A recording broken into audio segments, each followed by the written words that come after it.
As I am recording this video, Nifty has given returns of 6% in last 6 months. This is significant outperformance in comparison to Dow Jones, which has given negative 5% returns, and in fact Nasdaq has degrown by minus 10% in the same period. So is it the start of new roaring bull market? We will discuss in this video. We will break this discussion in 3 parts. In the first part, we will discuss the world, the macro indicators, and how global markets are placed in comparison to India. In the second part, we will discuss about India, the reasons for the rally in the domestic markets, and should you be happy or exactly be cautious about it. In the third and the final part, we will get into the specifics, where I will discuss with you my game plan and strategy for the short term. So let's begin the discussion by seeing the world macros first. To begin with, our dear neighbor China is in huge trouble. There is huge real estate crisis boiling over there. It all started with Evergrande Group, which is the second largest real estate developer group in China. Evergrande Group defaulted in its debt payments and it is spiraling into huge real estate crisis over there. Because developers do not have enough liquidity over there, they are not able to complete their projects. And since projects are not being completed, home buyers are refusing to honor their mortgages, and this entire chicken and egg problem is causing huge liquidity crisis over there. China currently is undergoing huge banking crisis as well, is impacted by recent COVID lockdowns, and its internal blue skies policies have caused a huge dent to manufacturing as well. China for a long period of time has been the fastest growing economy with 7 to 9% GDP growth, but that may not be the case going forward. Now let's move to the next big market of USA. USA currently is grappling with constant inflation of more than 8%. This inflation is unprecedented in USA, and due to this, Fed is forced to rate hike over there to control the liquidity. And when you reduce the liquidity in the economy, you are possibly looking at reduction in growth and even maybe a recession. This will have repercussions in India too. In fact, ahead in the video, we are going to discuss one such sector which will be directly impacted by this degrowth of USA. In fact, I would say USA is still better placed when you look at it in comparison to Europe, where problems are far more significant. Natural gas prices are going through the roof in Europe. It is deeply impacted by Ukraine and Russia war. Let me show you the natural gas prices movement over there over last few years. In 2020, the prices was around 18 euros per MWH. It has moved from these levels to all the way around 292 euros currently. This is a significant rise in very short period. Russia, which has been the backbone of Europe, has turned their back too, and this has led to huge energy crisis in the continent. Euro as a currency is constantly depreciating too.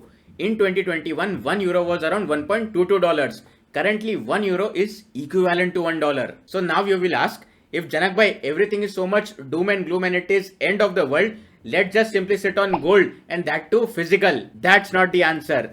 Indian markets in fact have been resilient in every sense. This point brings us to the second part of the discussion. Why exactly Indian markets are rallying so much? If you see the FII data, FIIs have been net buyers last in September 2021, and during this entire period they have been selling off Indian equities. Despite this heavy selling, our markets have acted very strongly due to support from DIIs and retail investors. And finally, after so many months, in August 2022, FIIs have turned net buyers of 22,000 crores of equities. This additional inflow of liquidity is taking the markets up. But the real question that needs to be answered over here is, what exactly is making FIIs interested? Because if you look at dollar index, it is at a significantly higher levels of around 109. In a way, it signifies dollar is the strongest currency out there, and it makes much more sense to invest in the USA markets. But even for this, answer is pretty simple. When the world around us is burning, USA, China, Europe, India is one market which is emerging and growing. For Q1 FY23, India's GDP grew in double digits by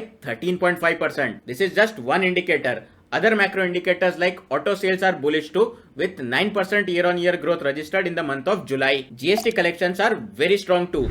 They have grown from 1,16,000 crores in July last year to currently almost 1,50,000 crores in July this year. Though inflation is a concern, it is not as bad as USA. And all these macro pointers are bound to make India a favored destination in comparison to global markets. So coming to the main question asked at the start of the video, is it the start of all mother of bull markets? I will answer that in next 1 minute. But for that, I will have to dive further into the data. No doubt our GDP growth came at robust 13.5% for Q1 FY22, and I am not arguing also. It is a fantastic number. However, this has missed the projections of RBI, which was supposed to be around 16% plus. Also, the gross value add in manufacturing has grown less than 5%. And due to this, Moody's has cut India's GDP growth estimate from 8.3% to 7.7%. India is no doubt very resilient, but not completely decoupled. Personally, I think yes, we might be in the bull run, but we might not see the crazy bull run or mother of all bull markets like that we saw in 2021. Over bullish narratives and predictions by experts is something that I am going to be cautious or wary about. I am very bullish on India as an economy over the long term, but in the short term or over the next few months, even if the performance is moderate, I will be pretty satisfied. Again, the disclaimer over here is, please do not take this video as recommendation in any form. This video is only and only for educational purposes.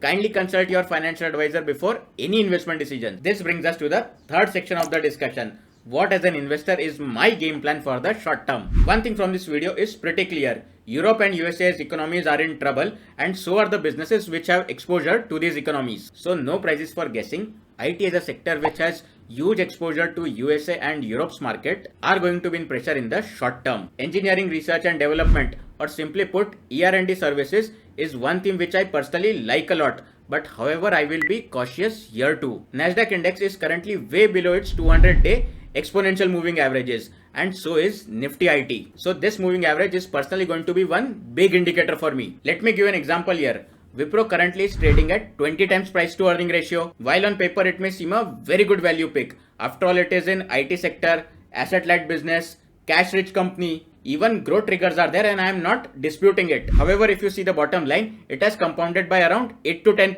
CAGR. So going by that logic and assuming even in future the same growth rate continues, the PEG ratio comes out to be around 2 times. While this may not be crazily high, it is not very low either. EBITDA margins too over here are below the pre-COVID levels. Businesses or sectors which have exposure to India's market or domestic exposure are far better placed, and some while back we discussed about auto. Waiting period for some of the Mahindra's SUV is around 10 months. Such is the demand. The only challenge over here that I see is most of the positives are in the price in the auto pack. Let me give you an example over here. Technically, I had discussed 3 months ago about TVS and a possible breakout around the levels of 680. It has significantly re-rated from these levels to currently more than 1000 plus. So most of the positives are already being factored in the price. Like autos, banking and agrochemicals are two sectors which has good amount of exposure to the domestic economy. Interestingly, we have done discussion on one stock from both these sectors for our join button deep dive community members. You can access these videos anytime by simply joining our deep dive memberships. Also,